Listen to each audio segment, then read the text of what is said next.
Жамандықтардан құтылудың жолы. Аллаху Таала өлімнен басқа барлық аурулардың дауасын, шипасын жаратқан. Барлық қиыншылықтардың, барлық қасіреттердің шарасы бар. Барлық нәрсе бір себеппен жаратылған. Бір нәрсеге қауышқысы келетін адам ол нәрсенің себебіне жабысады.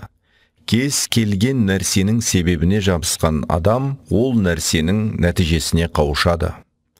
Барлық дерттің, аурудың, қиыншылықтың дәрісі, шешімі бар болғаны секілді, жамандықтардан құтылудың да жолы, шешімі бар. Дұрыс оқылған намаз барлық жамандықтан құтылудың жолы болып табылады. Өйткені Анкабут сүресінің 45-ші аятында дұрыс оқылған намаз адамды үлкен күнәлардан және Аллаху Тааланың разы болмаған нәрселерінен қалай да алыстатады делінеді. Аяты кәримадағы қалайда деген сөз міндетті түрде деген мағынаны білдіреді. Яғни намаз адамды жамандықтардан міндетті түрде алыстатады деген сөз. Бірақ аяты кәримада кез келген намаз емес, дұрыс оқылған намаз деп бұйырылған. Шарттары түгел орындалып, дұрыс оқылған намаз барлық жамандықтардан құтылудың емі болып табылады. Адамды әртүрлі жамандықтардан тазалайды. Бұған сену керек. Сенбеген махрум қалар деген аталы сөз бар. Сеніп, шарттары толық орындалып оқылған намаз адамды жамандықтардан міндетті түрде құтқарады. Намаз оқи жүріп, жамандықтардан құтыла алмаған адам қатені өзінен іздеу керек. Ғұсылын, дәретін және намаздарын тексеру керек. Міндетті түрде бір жерінде қатесі бар. Өйткені Аллаху Тааланың бұл мәселе жайлы қойған үкімі нақты. Дұрыс оқылған намаз адамды харамдардан және төменгі нәрселерден алыстатады. Адамды жамандықтан тыймаған, тыя алмаған намаз дұрыс намаз емес. Ол тек сырттан қарағанда намаз болып көрінгендіктен көрінісі ғана намаз. Алайда дұрыс намаз оқуға қол жеткізгенге дейін көріністегі намазды да қолдан жібермей оқып жүру керек. Намаз таразы сияқты. Кім таразын толтырып дұрыс өлшесе, намазын кітаптағыдай толықтырып оқса, сауаптарға, сияпаттарға қауышады. Кім кем өлшейтін болса, яғни намазын шарттарына және сүннеттеріне сәйкес оқымаса, Аллаху Тааланың дайындаған тозағын еске алсын. Сондықтан ата-аналардың балаларына намаздың маңыздылығын үйретуі және міндетті түрде намаз оқытулары керек.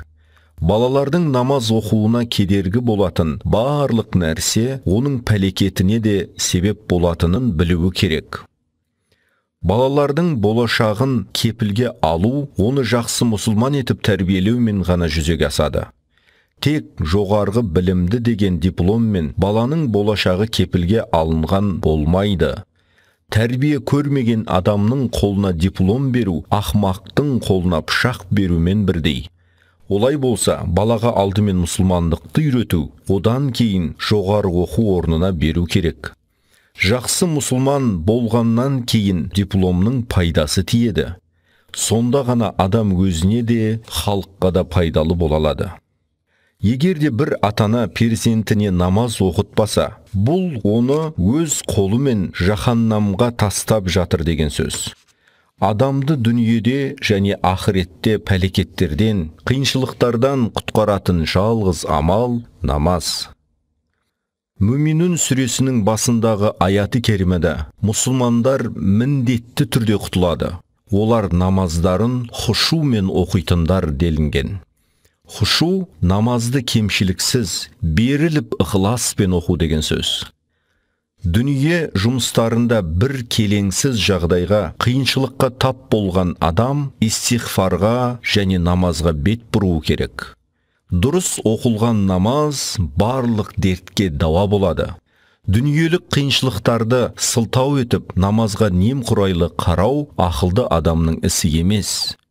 Қиын күндердегі келеңсіз жағдайлардың ықпалына түспеу керек жақсы мұсылман болуға тырысу керек.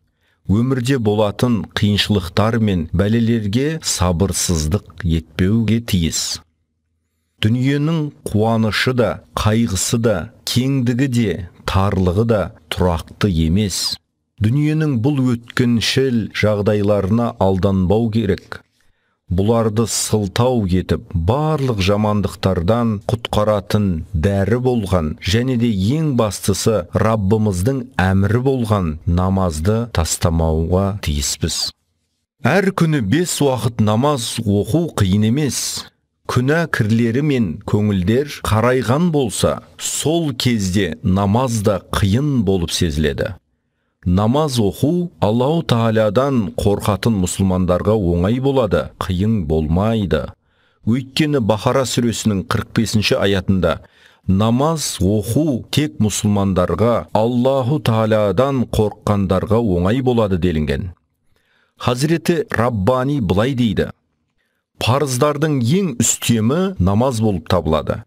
Намаз мұсылманның миғражы, және құлдың Аллаху Тағалаға ең жақын болған уақыты намазда болған кезі деген хадисі шерифтер мұны хабар беруде. Аллаху Тағаламен сондай уақыттарым бар деп басталатын хадис шерифте білдірілген Расулуллах алейхиссаламның ең құнды уақыттары намаздағы уақыты. Намаз күнәларды перделейді, адамды жаман, лас нәрселерді істеуден қорғайды.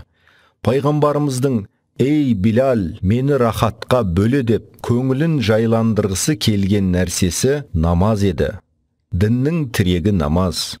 Мұсылмандық пен кәпірлікті бір-бірінен ажырататын да намаз болып табылады. Хазіреті Абдуллах Дахлауи бұлай дейді: бүкіл ғибадаттар намаз ішінде жиналған. Құраны кәрім оқу, тәсбих айту, яғни Субханаллах деу, Расулуллах алейхиссаламға салауат айту, күнәларға истиғфар айту және қажеттіліктерді тек Аллаху Тағаладан сұрап, оған дұға ету намаз ішінде біріккен. Ағаштар, шөптер намазға тұрғандай тік тұрады. Жануарлар рүку халінде, жансыздар желсәдә отырғандай жерге төселген. Намаз оқыған адам бұлардың ғибадаттарының барлығын орындайды. Намаз оқу миғраж түні парыз болды. Сол түні миғражға шығу мен мәртебеленген Аллаху Тағаланың сүйікті пайғамбарына мойын сұнуды ойлап, намаз оқыған мұсылман сол ұлы пайғамбар секілді Аллаху Тағалаға жақындайтын мәртебелерге көтеріледі. Қысқаша айтқанда, намаз мұсылманның миғражы. Барлық дерттің және барлық жамандықтардың шипасы болып табылады.